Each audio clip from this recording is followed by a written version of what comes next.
Waiting. The action of staying where one is. Time passing. Expecting something to happen until one day it does.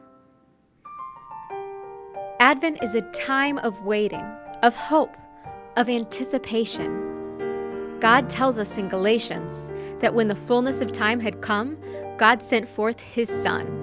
Advent is the church in waiting, the church's yearly reminder each December of what Christians worldwide anticipate in the days before Christmas.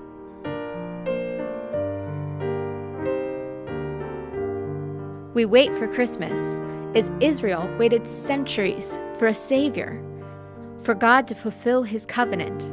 They waited for a virgin son to Abraham's line, a descendant of Isaac, Jacob, and David, for a branch from the rod of Jesse, for a baby born in Bethlehem, called Emmanuel.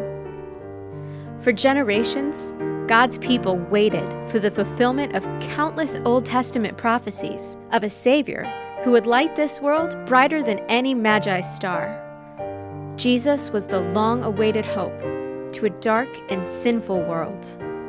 The true light, which gives light to everyone, was coming into the world. As Christians wait for the light of Christmas, the 4 Advent candles are lit with each week's passing, and blue decorates the altar to receive our King with hope. But we know that our hoping and waiting doesn't stop at Christmas, because He's coming back on the last day, a second Advent. So as we hope for Christmas, we continue to wait and pray for our Savior to come again.